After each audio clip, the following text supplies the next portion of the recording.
gentlemen, I'm really excited to welcome you to the very first World Higher Education Ranking Summit. Today, we are discussing incredibly important topic, our global futures, from the day we come to the MetaVerse. I am honored because I'm not interviewing Professor Dr. Lisa Coleman. She's giving a keynote speech today. I'm really excited to introduce her because she is a visionary and she is the person that is creating change in her world, and through change in her world, she's creating global change. And it's really amazing to have you here, Dr. Lisa. Where are you joining us from? I'm in New York today. I just flew back actually from California here in the United States. So the other side of the country, about a 6-hour flight. So now I'm back back at NYU. Excellent. Let me tell our audience a little bit about yourself, because your background is so amazing and interesting. And I believe that today's keynote will be extremely interesting for everyone, because today we are going to talk about inclusive partnership, inclusive leadership. And Dr. Lisa Coleman will talk about 10 concrete steps on how to include diversity and inclusion in practices in MetaVerse. And Dr. Lisa, if you allow me, I would love to tell our audience a little bit about yourself. Dr. Lisa is inaugural Senior Vice President for Global Inclusion and Strategic Innovation at New York University. What is more, she is faculty at Stern School of Business. Dr. Lisa is thought leader, C-level executive, board advisor. She's a highly experienced professional with a demonstrated history of working across sectors, including higher education, governmental, tech, corporate industries. And areas of her interest and research include innovation, DEI, technology, strategic organizational assessment, research, fundraising, and program development. And it's a great pleasure to have you at WES Conference.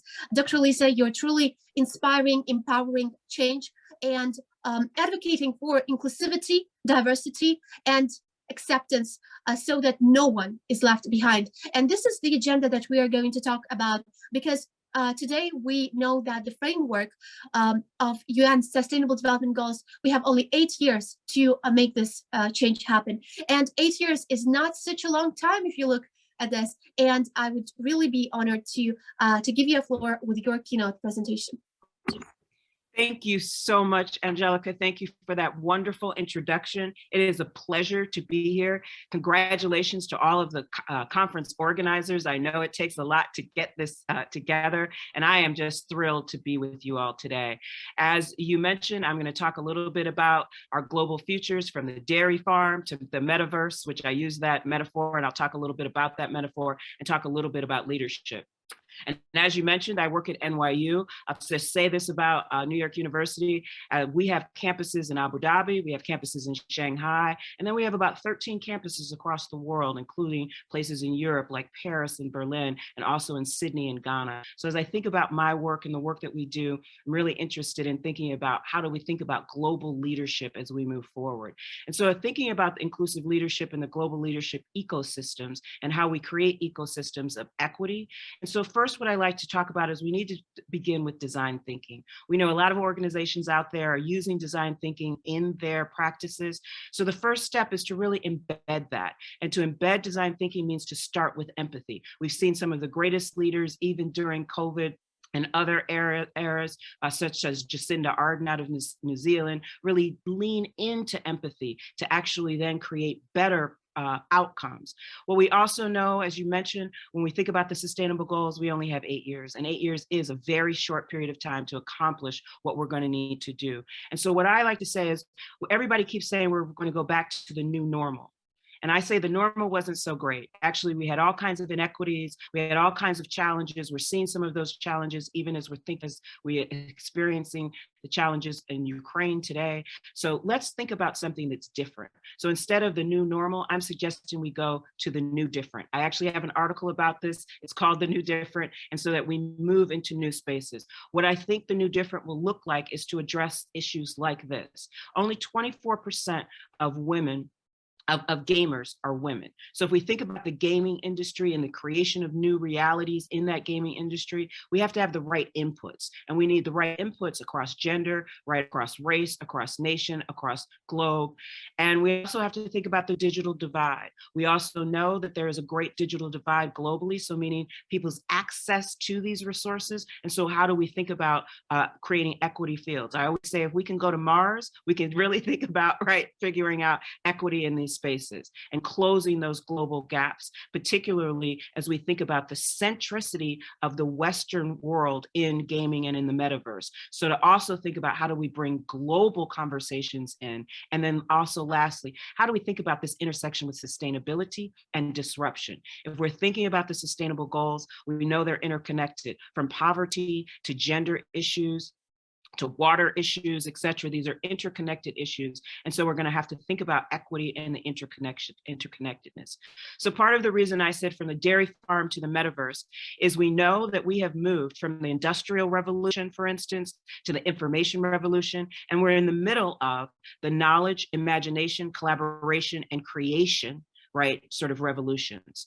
Knowledge and creation and innovation is where we are. And we also know that what's key to that, and there's been a lot of research around this, is collaboration. We need collaboration across government, across sectors, industry sectors, and higher education. If we're going to solve big problems, we need big partnerships. And now I'm going to talk a little bit about those 10 steps that you mentioned if we think about inclusivity. So I spend a lot of time thinking about innovation. I'm really into gaming and thinking about parallel universes. I watch Ready Player One and all the great movies out there that explore the metaverse. And so as we think about that, and the emerging, we know this is billions and billions of dollars economy in the future as we think about the rest of the 21st and the 22nd century. Some 54 billion to 180 billion. That's what we're talking about in the next 25 to 30 years in this industry.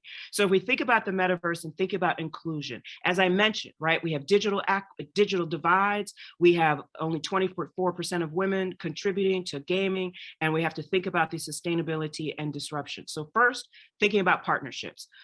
I've been excited by things like Facebook is partnering with Howard University here in the United States, an historically Black institution, to really think about, right, how do you think about the inputs into gaming? We partnered with Zoom, for instance. Part of the reason you're able to put your pronouns into Zoom is because NYU partnered with Zoom, and now you're able to utilize that tool to do so. So partnerships. Number two, diverse talent, cultivating diverse talent across the AI space. This will include intrapreneurship as well as entrepreneurship.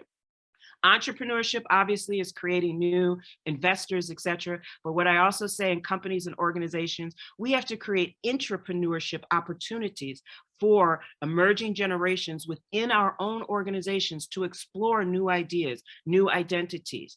Third, language barriers. We know there are all kinds of language barriers. So as we're creating this metaverse, how are we bringing people from Germany who speak German and people from India who speak Urdu? We have to think about our inputs and the language inputs and the play back and forth, because language barriers in this metaverse will create exclusions if we don't think about the inclusion in the very beginning. Global integration, I already sort of alluded to this, really thinking about global input. I said this in another panel. I was in Eritrea recently, and I watched little kids take recycled computer parts and build new computers. And if we can really think about that global talent and really tapping into that global talent and integrating it, and not just having a Western or Eurocentric approach as we create the metaverse, that will also allow us to really think about inclusion. Number five, access to, right? So access to, meaning makers, creators, producers, et cetera. So making sure that the ecosystem of the metaverse is diverse across all areas, not just the output. A lot of the conversations today are about the output, meaning the games that are produced or the films or the technologies, but also who's doing that production. Self-expression and identity. So if we think about the avatars, we got to think about those avatars. And I say all the time, intersectionality is the thing of the day. So we have to make sure that our avatars are intersectional, that they reimagine spaces in all kinds of new ways. Research and development, making sure we have the right research and development inputs, R&D all day.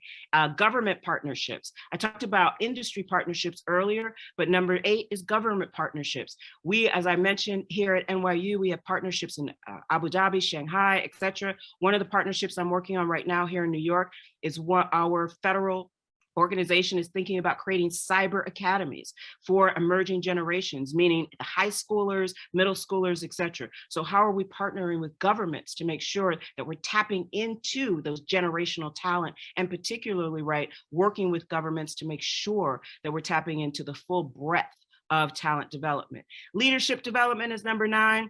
And leadership development means works with leaders. As Angelica mentioned, I have the opportunity to work with C-suite individuals. I teach in our Stern School of Business, and really thinking about that education of leadership development and emerging leaders in particular.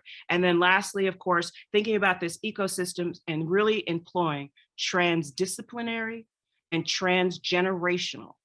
I have to say, as someone who's getting older by the day, I think about emerging generations, and I said this before: if you don't have a 10-year-old mentor, you're already not doing what you should be thinking about doing.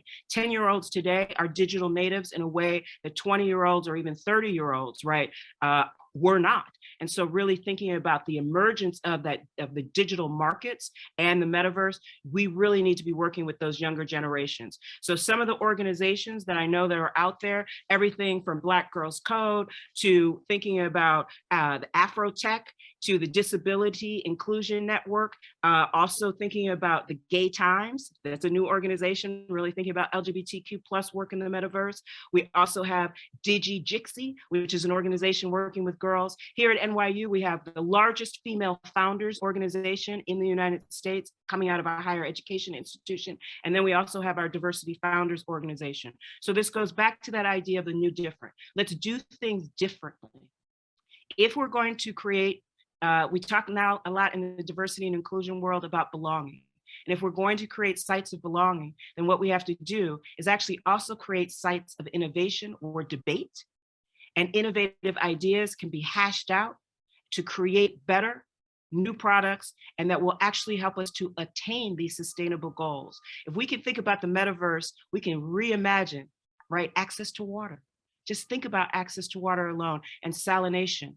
And if we brought together places like Abu Dhabi with places like South Africa, with places like California, where they're really experiencing water challenges, right? That global input, and bring people together to really think about how we imagine that. We can reimagine not just the dairy farm, but obviously the metaverse. Lastly, what I'll say is here at NYU, what we've been doing is we've created a couple of new initiatives. And one of those initiatives, and this is again to concretize, of giving you those 10 steps, but to really put it into practice, what we did was we collected a lot of data. A lot of organizations collect data about where they are in terms of innovation, technology, diversity and inclusion. We did that. And then what I did was to think about, well, how are we going to use those data? So we created a new initiative called NYU Be Together, and we created 42 incubation groups. So those are just groups across researchers, faculty, students, external people, our alumni, to create new ideas. We've got hackathons, Broadway shows, new games being created, all kinds of things. And they're multi-generational, meaning we have people in those groups who are 16 to 80, right? And really bridging that divide, thinking about leadership and the growth. So we are encouraging all of you out there to really think about, how do you engage people as we create the new world, new global future, the future of work, AI, VR, all of the new technologies. And you got to say robotics here, because robotics of the future will lead us into all kinds of new ways of doing and thinking. So I just would like to say, as we think about those 10 concrete steps and concretizing this work, please just think about how you can take 2 steps and phase steps across time as we think about leadership development. And again, thank you to the organizers of this conference. Thank you to everyone here today for taking these 10 minutes to listen to me as I talk about this world. You can find me on LinkedIn if you have additional questions. I do say this, it's Lisa Coleman, PhD. There's another Lisa Coleman out there who's a little bit of a superstar. She's a singer, so you can get confused if you look for me there. So thank you again, Angelica, and thank you to the entire WHERS team. Dr. Lisa, this is fascinating. I was listening to you on the 10 concrete steps. Just it's breathtaking. Like it takes my mind away because you're talking about future that will be different. When you were talking about new norm, and many people said that norm. What is norm? We didn't have a norm yet. We didn't have that, and it's very important that you address this because what was happening before COVID, it's not norm, and COVID only actually broadened that gap, broadened that divide. And talking about digital divide, students across the world in regions that are in crisis, they have lost 2 years in education. We have a problem that needs to be addressed. And what you're talking about is really fascinating because bridging that gap through metaverse, through technology, through innovation, but at the same time focusing on interconnection, partnership for the goals, and inclusivity. And we are talking about a huge talent pool that is being disregarded. And when you look at African countries or countries in crisis torn by war, there's huge potential for those young people, for those people that are affected directly by the war, by the crisis, by lack of resources. But what we can do as educators, as academics, as leaders, is to give them not just give them the helping hand, but give them the tools. And thank you so much for giving your perspective on this. And I do believe that future will be bright. And thank you so much for everything you're doing to build that inclusive and diverse society across the globe. Thank you so much, Angelica. As I say, if we're going to create sustainable products and sustainable worlds, we're going to have to work together. And as we try to reach these SDGs and really think about the sustainability of all of us, right, working together, we're going to have to think about equity, inclusion, and exactly what you said, tapping in to this immense global talent that is available. And we have a great opportunity here. Thank you again, Angelica, and thank you to your entire team. Have a wonderful, wonderful day and evening, year.